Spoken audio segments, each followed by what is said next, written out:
Olá, alunos, tudo bem? Então, agora nós vamos fazer a nossa revisão de conteúdos, né? Vamos voltar aos nossos temas para que você fique com bastante lembranças, né? Para que você se coloque aí dentro do que a gente viu, né? Na nossa aula aí, que nós comentamos, nós abordamos, e através dessa sua lembrança você seja capaz de fazer aí as suas atividades com grande facilidade, ok? Então vamos lá para a nossa aula de revisão. Tá? Modernismo brasileiro, parte 3, nossa aula aí, onde a gente fala sobre alguns artistas muito importantes. Viemos falando nas outras aulas sobre outros artistas, né? Como Anitta, como Tarsila do Amaral, como o verdadeiro grupo de artistas que ajudou a colocar em voga aí o modernismo brasileiro, né? com a ideia de deglutir, com a ideia de antropofagia, né? Onde vários artistas passaram a exercer esse tipo de atitude artística, né? De pegar alguns temas, fazer a sua releitura, colocar do jeito brasileiro ou da sua própria maneira. Então, estamos vendo aí, ó, de Cavalcante, o Villa-Lobos e de Cavalcante, né? Artistas também muitíssimo importantes e reconhecidos internacionalmente. Então, seguindo aqui, nós vamos ver aqui sobre o de Cavalcante, que a gente viu sobre ele aí, que o nome é bem longo, hein? Emiliano Augusto Cavalcante de Albuquerque Melo, mas ficou conhecido como de Cavalcante, né? Ele é considerado um dos principais pintores modernistas brasileiros, né? Tendo alcançado aí, atingido a maturidade artística, principalmente a partir dos anos 40, né? Além da pintura e do desenho, ele também escreveu prosa e poesia, né? E aí nós comentamos até na aula que vários artistas, eles não só desenvolviam, eles não desenvolviam um único tipo de maneira de expressão artística, né? Como no caso do Di Cavalcante, que também era bom com as letras, né? Também escrevia poesia e prosa também, tá? Então vamos ver aqui um trabalho do Di Cavalcante, esse trabalho aqui, ó, Samba, que é um dos mais famosos, né? Em suas obras, Di Cavalcante abordava temas tipicamente brasileiros, como, por exemplo, o samba, né?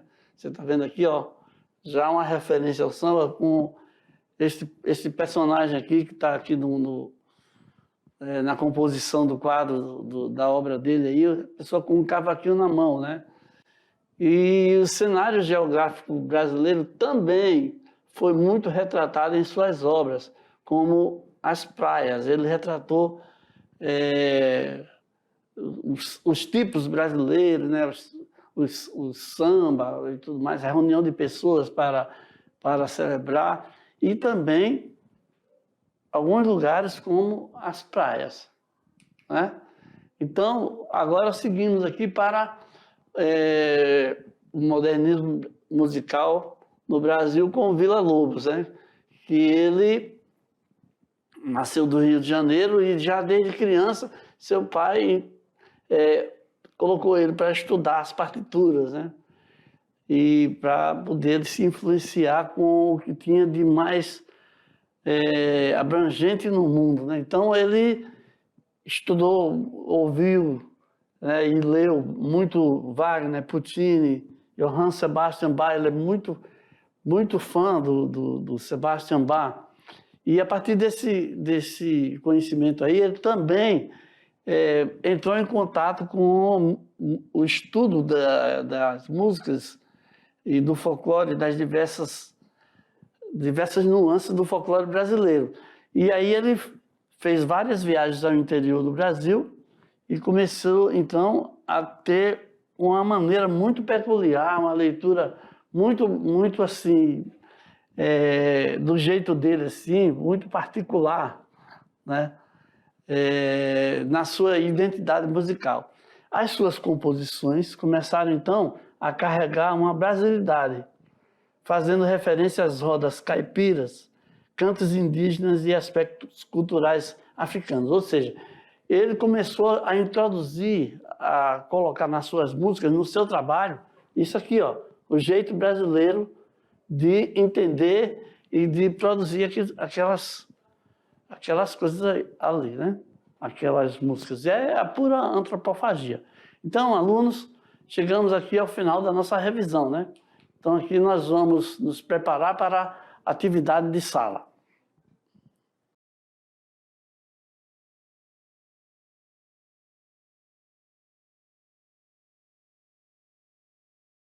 Então, alunos, nós vamos agora ver as nossas questões. Eu recomendo, como sempre faço, que você leia atentamente cada questão para que você possa ter assim a perfeita ideia do que você vai responder, porque às vezes no próprio enunciado já está ali intrinsecamente ele colocado ali várias dicas da resposta das questões. Vamos a elas. Então, questão de número 1 de Cavalcante, né?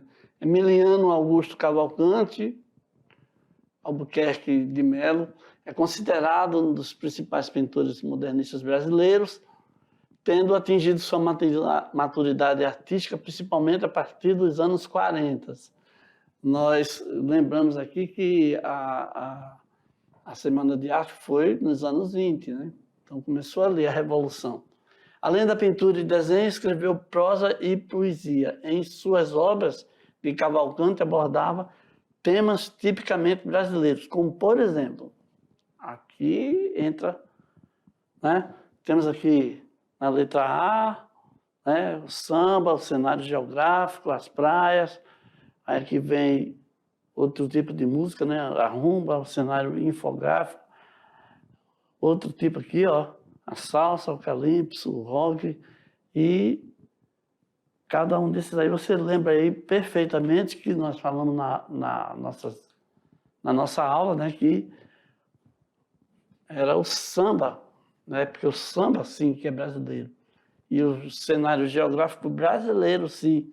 E as praias era o principal tema, os principais temas do seu trabalho, né? Aqui, na questão 2, nós temos aqui, através do quadro O Nascimento de Vênus, de 1922, de Cavalcante, evidencia algumas características que fazem parte de seu trabalho. Tinha uma estética que abordava a sensualidade tropical do Brasil, né? Porque as mulheres nos quadros dele estavam um pouco desnudas, né? E sobre esta característica está certo.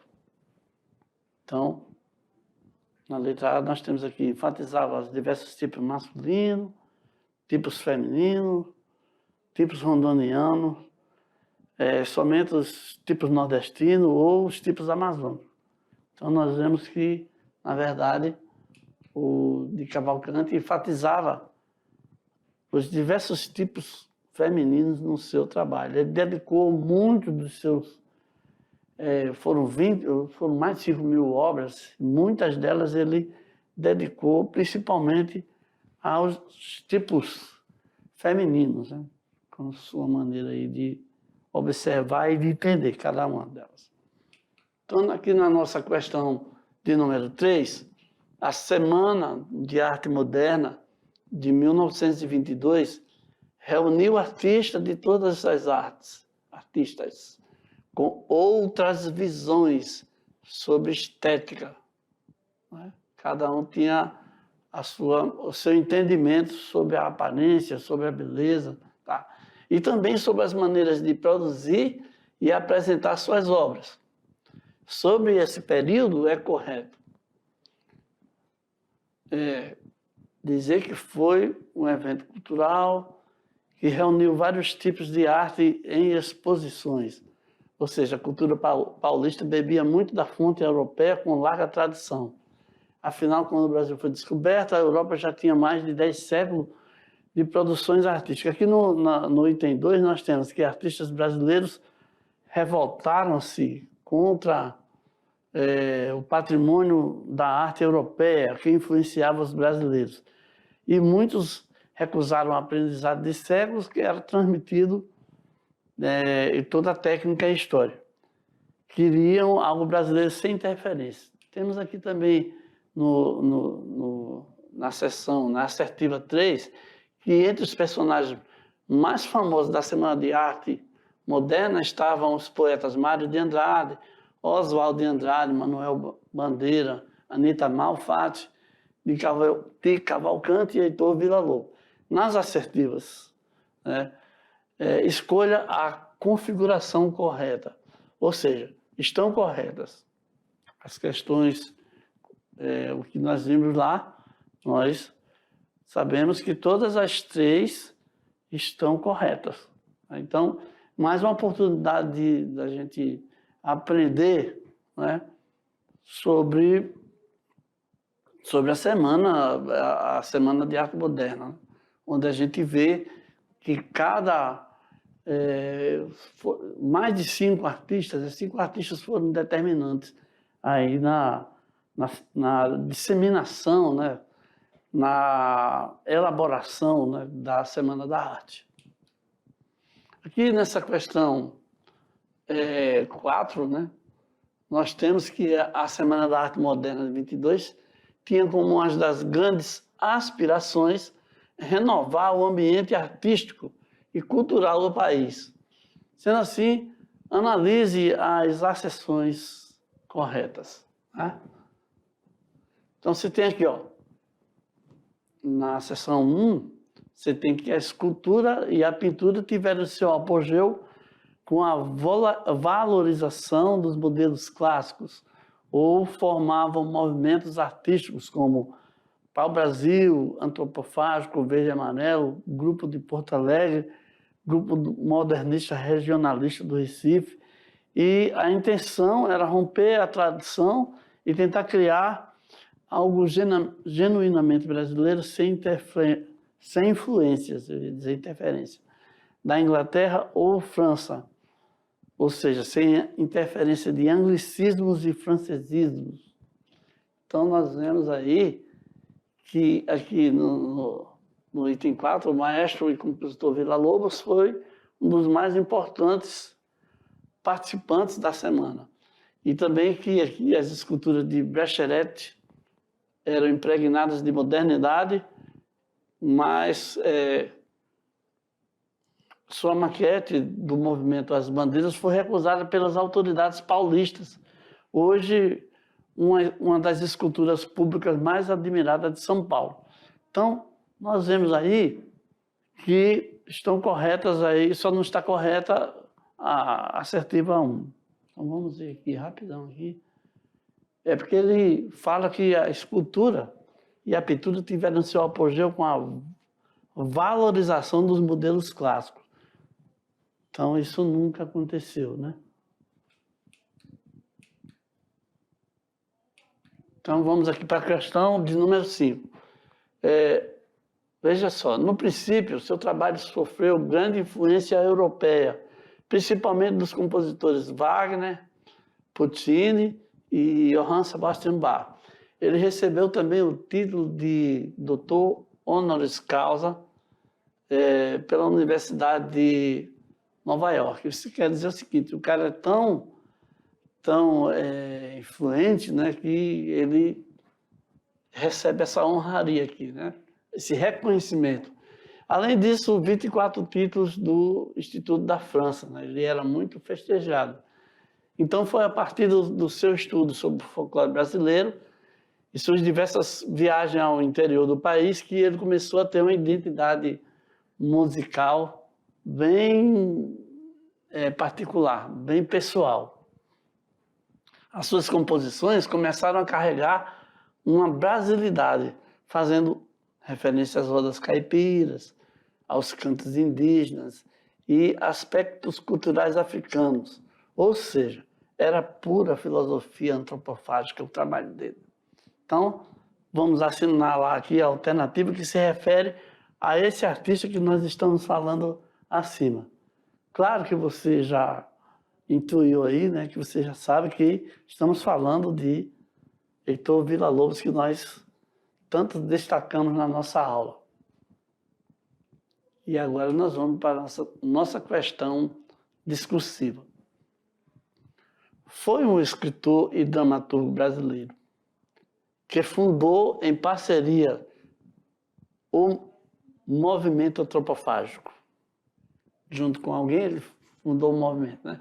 Uma das personalidades mais polêmicas do modernismo propunha basicamente devorar a cultura e as técnicas importadas e provocar sua reelaboração com autonomia, transformando o produto importado em exportado. Então, reelaboração com autonomia, né? E transformar o produto importado em exportáveis, ou seja, em algo totalmente novo e diferente, né? Principalmente com as características nacionais. Então, dê a sua opinião, diante de tudo que a gente falou já sobre isso aí, dê a sua opinião sobre a ideia antropofágica, essa ideia aqui de devorar a cultura e provocar reelaboração. Na sua opinião, a arte brasileira adotou essa prática?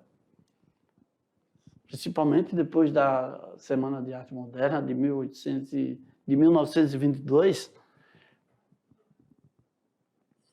você acha válido criar ou modificar as criações que chegam ao nosso país? Por outro lado, de tanto modificar, acaba aparecendo uma nova identidade para a arte, uma nova leitura. Então, olha aqui, estudo aqui foi para ajudar você a desenvolver a sua opinião. Entendeu, aluno? Tudo isso aí que a gente estava lendo ainda há pouco aí é para facilitar você se posicionar, aí você saber descrever, você saber fazer a sua dissertação, né? Você saber construir um raciocínio lógico onde você vai expor tudo que você pensa dessa ideia. Será que você acha que continua acontecendo isso na cultura brasileira? Será que os artistas brasileiros continuam fazendo isso com o que vem de fora? Para citar uma coisa mais moderna, aí, vamos ver mais atual, vamos lembrar aqui, vamos fazer Anitta versus Lady Gaga ou Rihanna, né? O que será que você acha disso aí? Será que não é a mesma coisa que estava acontecendo nesse momento aí, nessa época? Né? Então, aluno, você tem aí, eu acho assim, que quando você pega uma questão dessa aí, você para e relaxa, né? E depois você começa a pensar, você fecha os olhos um pouco e começa a pensar, e aí, no momento certo, você começa a desenvolver sua resposta. Vamos ver aqui, então, uma sugestão de resposta aí na tela, para você... não quer dizer que isso aqui é a única resposta correta, tá? Mas uma maneira de você se basear. A palavra antropofagia se coloca como símbolo de uma ideia nacionalista, onde a criatividade dos artistas brasileiros procura um caminho para fugir dos procedimentos padronizados para ganhar uma maior liberdade. Ou seja, você tem aí, né? Você tem aí colocado aí no texto aí, você lê com mais calma tudo aí, você tem aí maneiras para você desenvolver a sua própria reflexão ou comparar o que você já fez com essa daí. Acabamos aqui com a nossa aula aqui, temos ainda o material complementar para você, não deixe de ver, né, o trenzinho caipira, né, do Heitor Villa-Lobos, que está ali. Mostra aí na tela aí, por favor. como material complementar para você pesquisar lá e ver uma música muito interessante, ok? Então agora sim, chegamos ao final da nossa aula. Tchau!